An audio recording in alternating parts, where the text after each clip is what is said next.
Hey guys, I hope everyone is doing okay. So this has been a challenging time for Power Rangers fans globally. This is something we shouldn't even be having to deal with yet.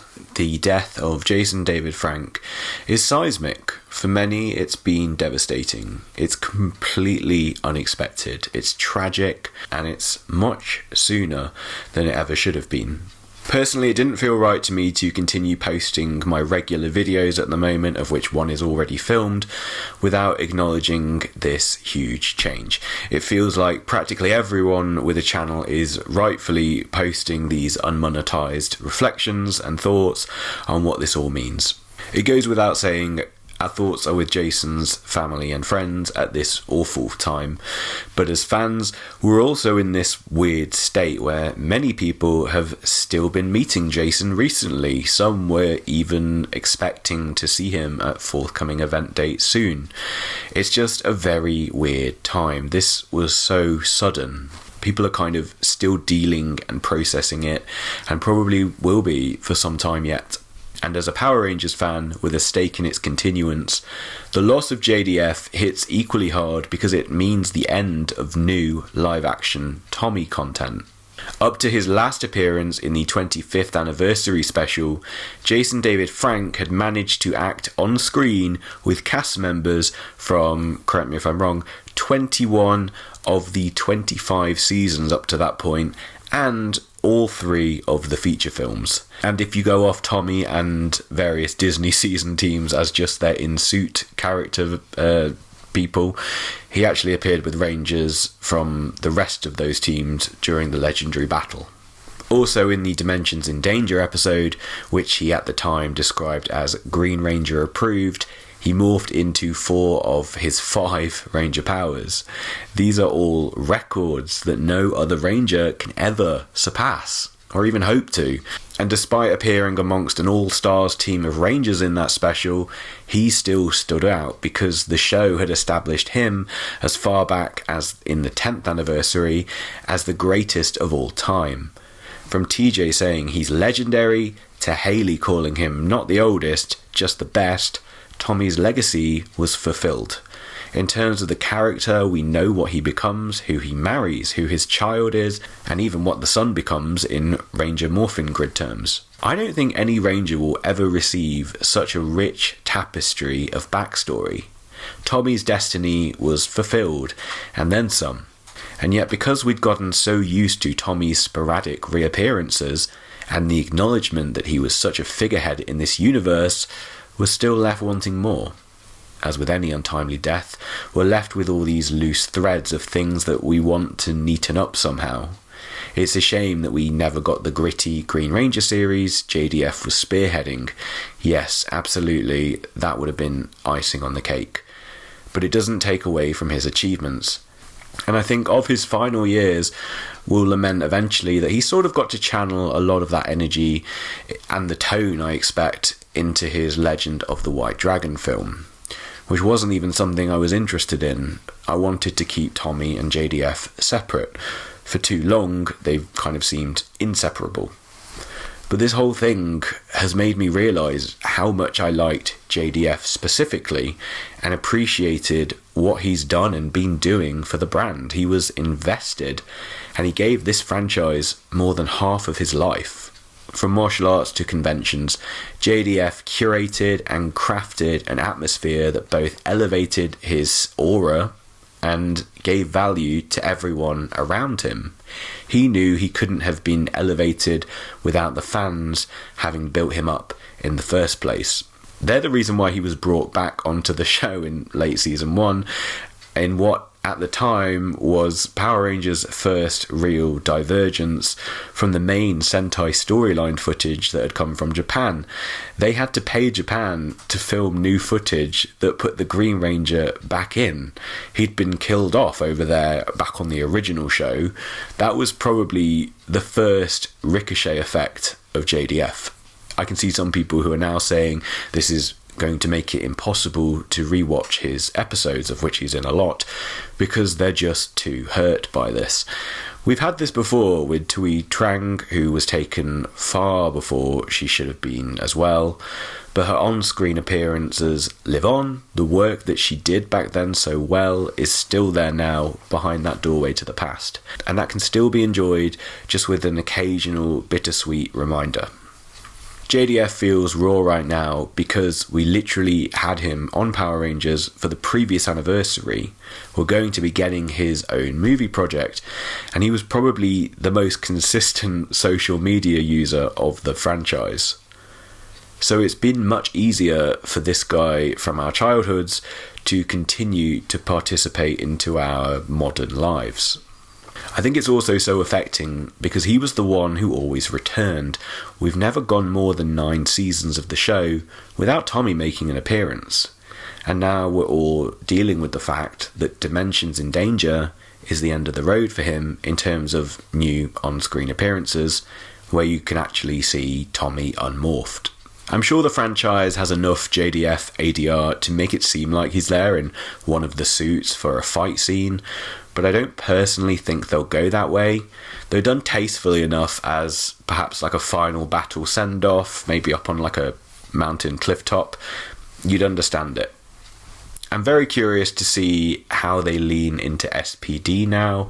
It will determine whether the timelines that have been established diverge or divert.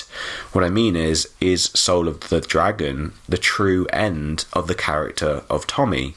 Or is that in its own universe, and in the show they'll acknowledge his passing in a similar way to how we're expecting them to do with Trini, that acknowledges the loss of the actor? And speaking of that, there kind of feels like a big dark cloud over the 30th now, because he was so popular in pop culture. His absence will be felt more as the show tries to celebrate its 30th. In a sense, the pendulum of acknowledgement could swing one way or the other. On the one hand, I've seen more Power Ranger posts than I've seen in years in the last few weeks. The franchise has become topical again, albeit due to awful circumstances. The cynic within me sort of sees this as an outpouring of support for JDF, obviously, for Tommy, and kind of for the end of an era of 90s fandemonium. The realist then sees a surreptitiously timed special on the way that appears to be designed to pay tribute to the first departed original cast member, and that now must surely also offer at least a small acknowledgement on the passing of the second.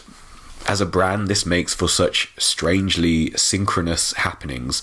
It seems like there's more attention on Power Rangers than there's been in years at the moment, and just being in a position to say a special that celebrates Mighty Morphin is coming, and we've already filmed it, is quite an accomplishment. The Optimist sees this as an opportunity to reignite public awareness on the brand, to hopefully manage a smooth transition into whatever comes next. You might say the fandom would never have accepted another actor playing the role of Tommy while JDF was still with us and willing to be part of the franchise. That time is unfortunately past now. Eventually, people will look for someone who can embody that charisma that Tommy brought to the show. It won't be the same as the original because it never is, but mirrors through time that reflect feelings that we had can be comforting once enough time has passed. So yeah, gritty Green Ranger spin-off, perhaps back on the table with a different person playing Tommy one day. That's where my head's at on the Tommy situation right now. Back to JDF, I mean, I don't really truly know what kind of person he was. I'd never met him, despite him coming literally to the next city over to me just a few years ago. And I now have this tremendous regret about not taking the chance to have gone. But like so many of us, I've witnessed his vivacity for life over social media. I do wonder if his whole kind of drive in life was loyalty. He seemed to really respond to loyalty, and it was something that he promoted in his own life too. I think reviewing his actions through the prism of loyalty can help explain things, even going as way back into the 90s with the original fallout with Austin, Walter and Twee, after JDF allegedly reported to Saban that they were looking for more money, and that caused them to get fired or them leave. I think JDF perhaps didn't see their actions at the time as being very loyal to the brand, whereas he always was, from being part of it for its first 5 years to coming back again 3, 5, 14 and 18 years later. Along the way, he became close to a number of actors from the franchise. I saw a very well articulated tribute from Jason Faunt, where he wrestled with not initially understanding at first why JDF had taken such a liking to him, always just saying, bring Faunt to different conventions. And eventually JDF told him it was because he never asked him for anything, whereas everyone else did. Faunt was loyal to JDF because he wasn't squeezing him for anything.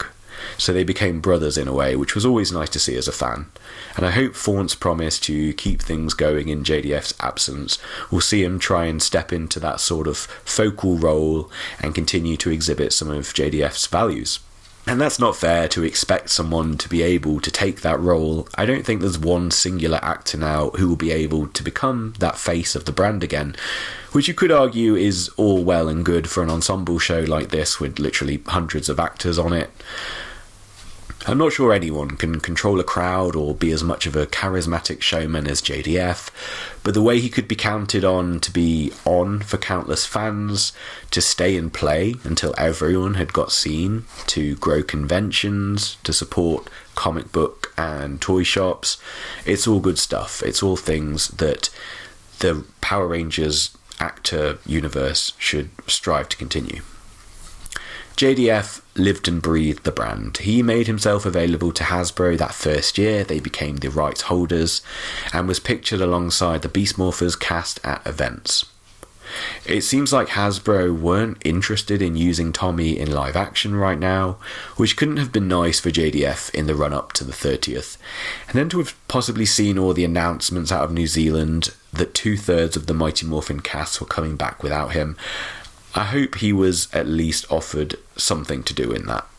This is complete speculation, but I wonder if the lack of loyalty he may have felt during his final few months in his personal and professional life caused his mental health to become unmanageable. I think it's fair to say he was an intense and obsessive individual. His memorial service eulogies shared that he would go all in on things. He would find a new interest and almost always master it. Think about his background in mixed martial arts and Muay Thai, his faith in religion, his early adoption of social media and the convention circuit. He was one of the first Ranger actors to break through, and certainly the only one to do it in a big way. It was unlucky this time that whatever he'd latched onto, or that had latched onto him, was self-destructive.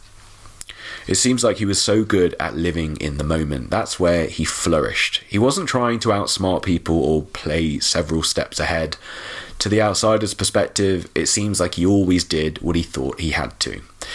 And there's the tragedy that there was no one for him to lean on in this instance where the effects are permanent. We don't know the full story, we never will, and that's just a part of life, isn't it? People will immortalise him in stories which will become legends. Who knows, maybe one day someone will make a movie about him. All we can do for now is support each other.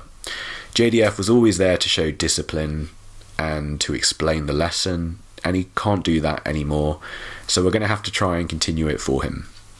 They said at his memorial service that he lived his life to make everyone else happy.